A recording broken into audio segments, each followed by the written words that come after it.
Greetings, kindred. Wishing you all happy full moon. I hope you're all doing well out there under the intense energies we've been having all year. They seem to have really escalated since Mercury went into retrograde. But fortunately, Mercury post shadow will end on the 30th, so the day after the full moon. But we'll get into that in a little while.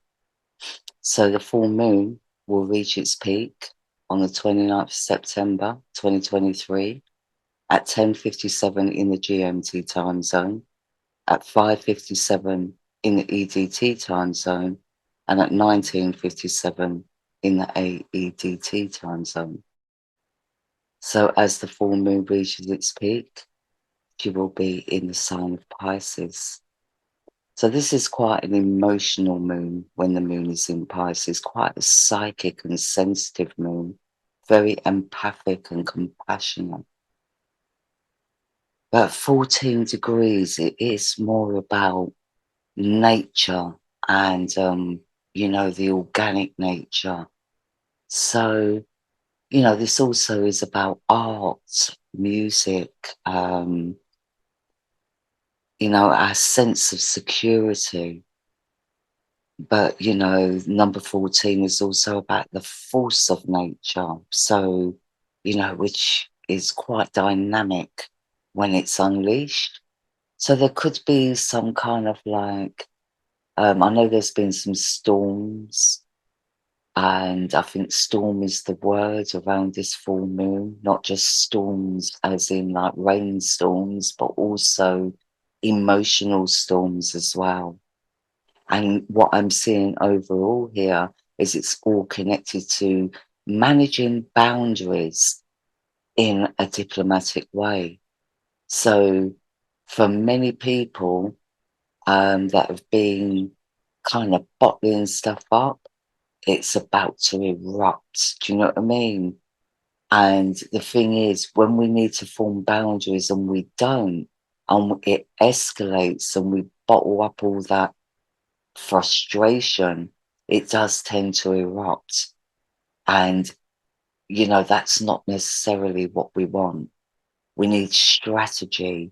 We need a plan of action, And the reason why I say that is because we have the moon in opposition to the goddess Pallas, who is conjunct the sun at 11 degrees in Virgo. Now, the sun 11 degrees in Virgo, to me, this is all, again, about coming into our own individual self-power and to be confident in what we're actually analysing.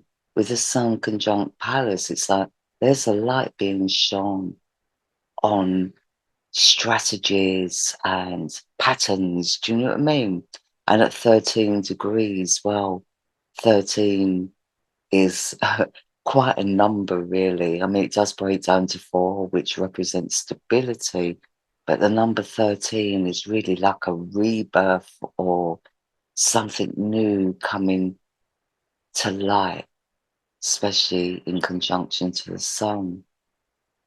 So I just feel that maybe there's some information coming out that's really going to rock the boat. And anyone who's had all this pent up emotion may react in an emotional way. So we just need to watch out for that, really. Maybe we need to expel any excess energy because the energies have been really, really intense all year, but they have escalated over the last few months. Do you know what I mean? And, as we do continue to head into 2024, there is a lot of shifts and changes going on. There's already a lot of shifts and changes going on when Pluto moved into Capricorn earlier on in the year. And even though now he's retrograded back into Sagittarius, he will be going direct again. Very well, I can't remember the date he goes direct, so I don't want to say, but we'll get there. We'll get to that point when it comes, cross that bridge when it comes.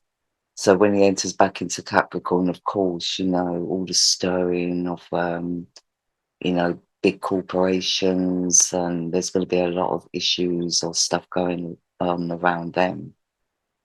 But at the moment, he's back in Sagittarius, so he's reflecting on all this firepower that's been going on since he's been transiting Sagittarius.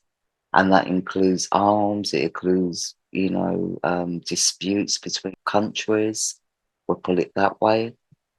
So we're kind of going backwards and forwards at the moment with Pluto, but there will come a time where he won't be retrograding back into Sagittarius. He will actually be in Capricorn officially, and it will be a long stay since he's like the slowest moving planet.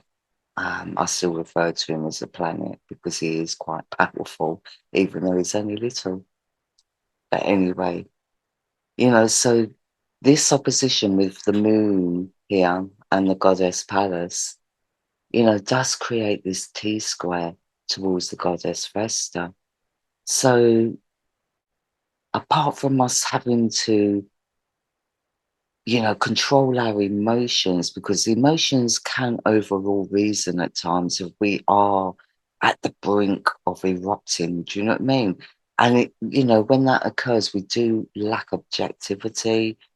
So we must learn to trust our instincts so we're not in for a surprise or a shock, or if we're holding on to things too tightly, since the number 14 is very much connected to the sign of Taurus. Maybe we're holding on to things emotionally that we need to let go of. So this opposition in square to the goddess Vesta is like feeling very, very uncomfortable about stepping outside of our comfort zone, but still not feeling quite comfortable within our comfort zones. Do you know what I mean? So I feel that we are being pushed outside of our comfort zones, because really there is no difference whether we're in it or outside of it. It's like there's this stirring and this brewing going on that I'm seeing in this chart. It's like a rumbling volcano, like, something's going to burst and break free. And again, this T-square is about directing any emotional excess, releasing that, expelling that, so we can, get our mind and hearts in union, in control, self-control. That's what we need right now, self-control. And again, with Jupiter retrograding back to 15 degrees here, again, me, I say 15 is all about the abuse of power, and that being, it's very karmic in that respect. But it's good because it really does sort out the wheat from the chaff. Do you know what I mean? So in the UK, we actually have this yod against the moon. So I feel in the UK, all these issues around excess emotions, emotional eruptions, or, trying to create boundaries, or the issues around boundaries will be very prominent here in the UK, since the midheaven's involved, and it is in the public house here. In the public house, in the true lifetime astrology, is actually ruled by Jupiter, not by Saturn. The 12th house is ruled by Saturn, which is more about the executive, more about the people behind the scenes, and the public house is really all about the frontmen, like local governments and, our politicians and public life, and our face in the public life. So I really do feel that the UK is going to witness something more publicly, or the world is going to witness what's going on or what's brewing underneath the surface. I really do feel it's kicking off in the UK. So there will be a clearer picture if you look at the UK. So we, this yod, I mean, with these quincunx between the MC and Ceres against the moon, again, it's all about self-control. be either being over compassionate or not compassionate enough. It's like some of us, when we get over emotional, we go into freeze mode where we just become really shut down, or we come into excess, emotional excess, where it's just pouring out of us. Do you know what I mean? So, yeah, let's just watch out for that. I mean, on the whole, though, with Neptune at 4 degrees and our moon here, I mean, Taurus is a sign that only believes in what he sees. He's very much into the material side of life. But that doesn't mean to say he doesn't have his instincts, because Taurus actually has very good instincts.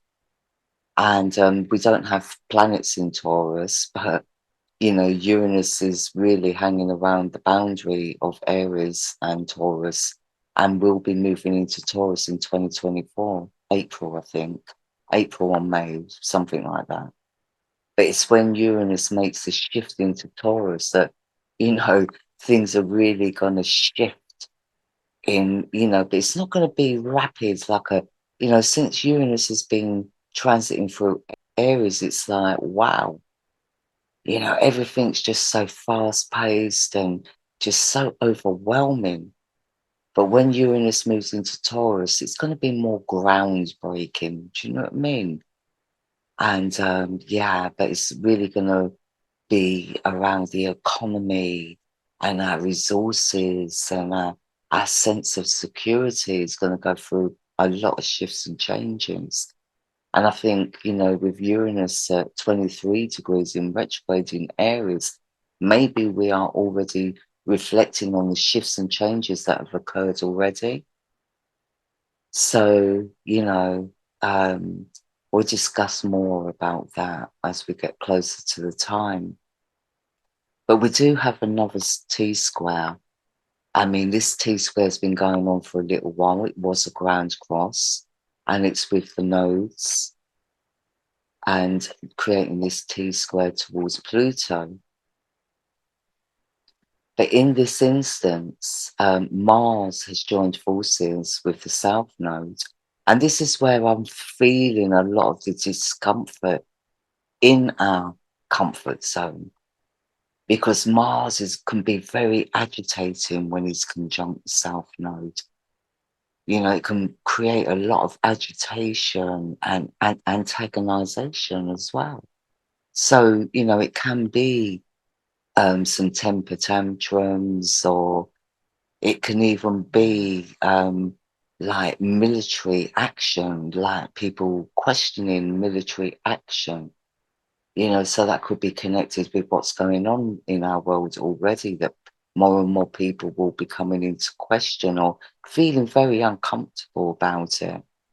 So yeah, with Mars conjunct the South Node, it's very uncomfortable and not easy for us to feel relaxed in our own space even. Do you know what I mean? Because the energies are just very disruptive right now. And, of course, the full moon, when it reaches its peak, it's going to be an escalation of that. So, with the North Node in square to Pluto, anyway, that is about revolution and separation. It does create a lot of that.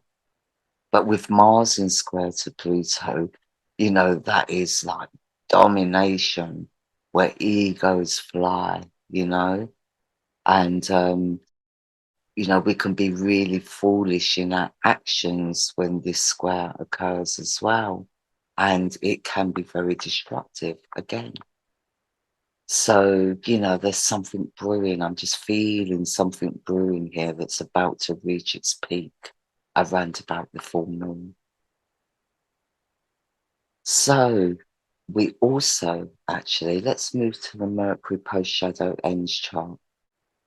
So the Mercury post-shadow ends on the 30th, the day after the full moon, at 5 a.m. in the GMT time zone. So if you're kind of like, going over towards California in the US, it's probably going to occur on the 29th, like, late evening. And obviously, if you're in Far East, like in Australia, it's going to be on 30th of September that the Mercury post shadow ends. And it's going to be a relief because this particular Mercury retrograde has been really intense and very, very strong when it comes to communication, the media, and also with electrical gadgets like internet and Wi-Fi. You know, my Wi-Fi has just been playing up the whole way through. And even throughout the post shadow, it's still been very, very choppy.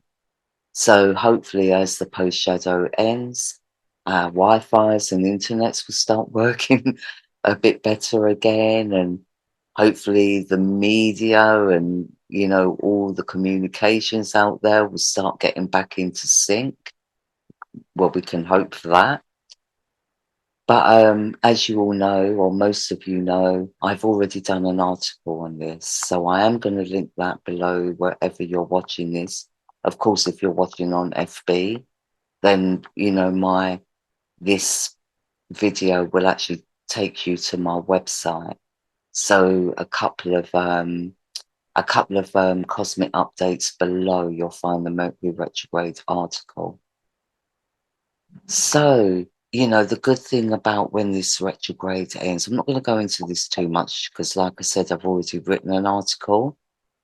But, you know, the good thing about this is that the Pluto Mars square actually ends, so it eases up on the tension, you know, and but there's a lot of exposure going on around this as well. Now, getting back to the full moon, what I didn't discuss actually, let me get back to the full moon because I've finished with the Mercury retrograde.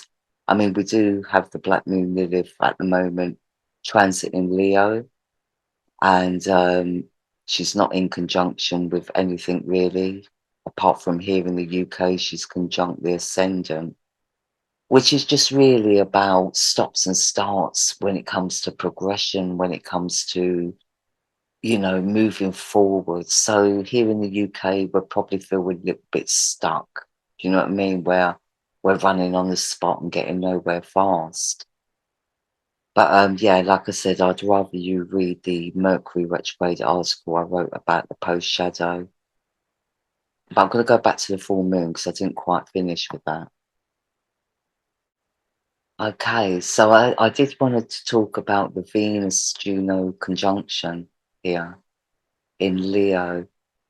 Now, this is really, I mean, Juno conjunct Venus, it's really about soulmate connections, solid business partnerships. Do you know what I mean? It's about commitment and commitment to strong values, you know?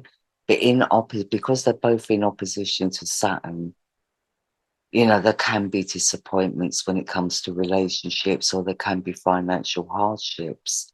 I mean, that's what this represents.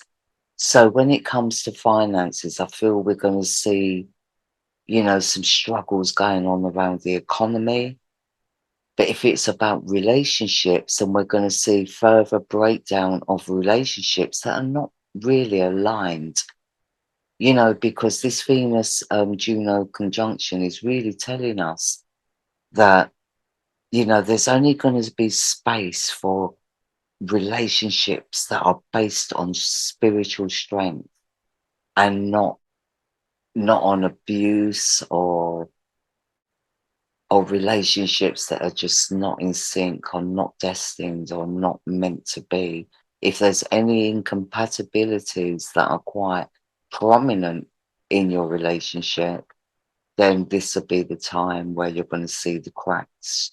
So I do feel with Saturn though, you know, even though he's in retrograde at 3 degrees in Aquarius, I mean, it could be about thinking about someone from the past and still holding on to that person. Maybe we need to like really kind of try and move on from that, you know, whether that's meant to be in our lives or not. If it's meant to be in our lives, it will return. If not, then we make space to meet the right person.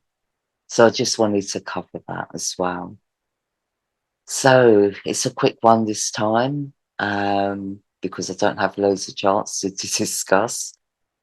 But anyway, as always, I'm sending you peace and much love. Take care.